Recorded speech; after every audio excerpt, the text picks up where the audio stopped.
இந்த நிகழ்ச்சியில் திமுகவின் பேச்சாளர் குடியாத்தம் குமரன் வந்துள்ளார். அவர் அன்புடன் வரவேற்போம். வணக்கம். என்ன குமரன், எப்படி இருக்கீங்க? என்ன ராமலிங்கம் ஆலைய பார்க்க முடியல, எப்படி இருக்கு குமரன்? நீங்க திமுக இருக்கிறீங்க, ரொம்ப பற்றாளரா இருக்கீங்க, கலைஞர் மேல பற்றாளரா இருக்கீங்க, ஸ்டாலின் மீது பற்றாளரா இருக்கீங்க, தீவிரமா இருக்கிறீங்க, ரொம்ப ஈடுபாடு இருக்கீங்க, நெருக்கமா இருக்கீங்க. ஏன்? ரத்தத்திலே ஊறி போனது திமுக செஞ்ச தப்புக்கு நீ என்னடா பண்ணுவ?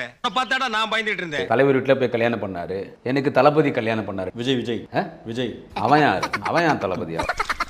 சரி, நான் செவனேந்தானா போய்க்கிருந்தேன்.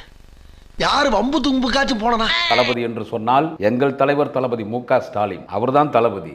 அவனு போய் எங்க தளபதிக்கு போய் கம்பேர் பண்றேன். எனக்கு அவன் பேர்லாம் சொன்ன கோபம் வந்துடணும் எனக்கு. அண்ணா கொந்தளிச்சாதீங்க, பொறுமையா கடப்பிடிங்க. அறியாப்புல தெரியாம கேட்டேன். திமுக காரங்களுக்கு சூடு சொரணை இருக்கா, இல்ல சோத்துல உப்பு போட்டு தான் சாப்பிடுறீங்களா, உங்களுக்கு தான் தன்மானம் ஒண்ணு இருக்கா, எதுவுமே இல்லையா? நான் மட்டும் இல்ல, நிறைய பேர் கேட்கறாங்க. எனக்கு தற்புகழ்ச்சி எல்லாம் பிடிக்காது. அதாவது நாய இந்த மாதிரி கேள்விக்கெல்லாம் பதில் சொல்றதுக்கு நான் வந்திருக்கேன். கலைஞருடைய பேனா வச்சா உடப்பேன்னு ஒருத்தர் சொல்லும் போது திமுக கட்சிக்காரங்க இத்தனை வருஷமா ஆட்சி செய்து திராவிட கொள்கை பத்தி பேசக்கூடியவங்க வாய் மூடியா இருக்கிறீங்களே. அடிக்கடி கிராஸ் பண்ணிக்கிட்டு இருக்க நீ தள்ளிடுறா. அவனை கேட்க மாட்டேன். அந்த நான் என்ன சொல்றேன், பொதுமக்கள் நாங்களே எங்களுக்கு ரத்தம் கொதிக்குது. ஏங்க இங்க பாரு, நல்லா நாம இங்க வா. உன்னை பாக்குறப்ப இதே வேலைய செய்றீங்க. இங்க பாரு, குடிக்கிறதுக்கு கூட விட்டு போறீங்க. இருங்க அண்ணே, அவன் ஒரு பைத்தியக்காரனே. அவன் ஒரு சீமான், அவன் ஒரு சாமான், அவன் ஒரு புறம்போக்கு.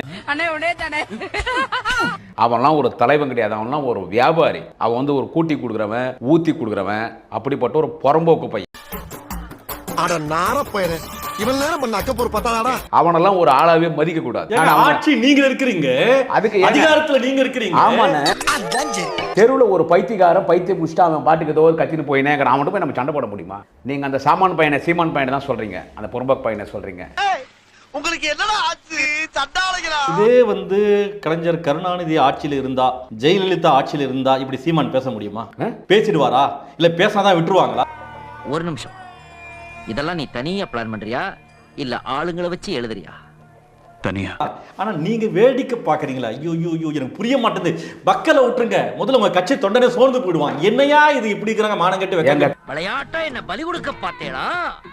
திமுக பேச்சாளர்கள் பேச்சை கேட்கறது காசு கொடுத்து பேச்சை கேட்டாங்க. அப்படிப்பட்ட பேச்சாளர்கள் திமுக அப்படிப்பட்ட மேடை. அப்போ இப்ப காசு கொடுத்து கூப்பிடுறாங்க. இத்தனை நாள் என் கூட பழகிட்டு இப்படி பண்றீங்க, அசிங்கமா இருக்குடா.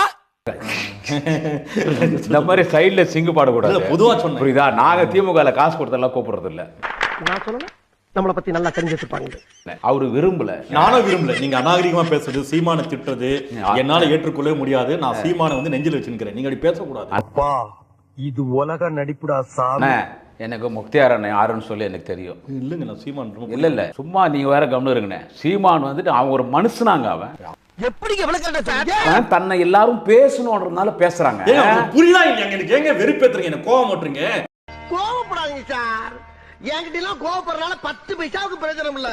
ஏங்க முதல்வரை பார்த்து கேளுங்க, நல்லா அப்படி போனதவனான்னு கேக்குறாங்க. என்னங்க இது? இதுக்கப்புறம் என்னங்க வார்த்தை இருக்கு? சும்மா பொடித்தனமா பேசாதீங்க. இப்போ என்ன கொண்டாட்டியே சாட்டை தேர்மனை கூட்டி கொடுத்துக்கிறான். அவன் இப்ப நல்ல அப்பனை போறதான்னு கேக்குறது. அவன் சொன்ன வார்த்தை சொல்றதுக்கே எனக்கு ஒரு மாதிரி ஆகுது. ஏங்க நான் சொல்றேனுங்க, அப்ப இவனோட கள்ளக்காதலா? சீமான் இல்ல, அவனுக்கு 2 பசங்கிறாங்க இல்ல, டிஎன்ஏ டெஸ்ட் எடுக்க சொல்லுங்க. அவன் பெண்களோட உல்லாசமா இருப்பான், எல்லாம் பண்ணுவான். அவனுக்கு குழந்தை பெற்றிருக்கான தன்மை அவனுக்கு கிடையாது.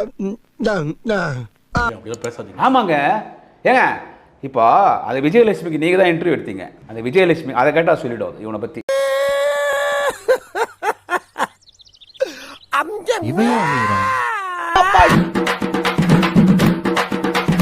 அமுக டுமுக அமால் டுமால்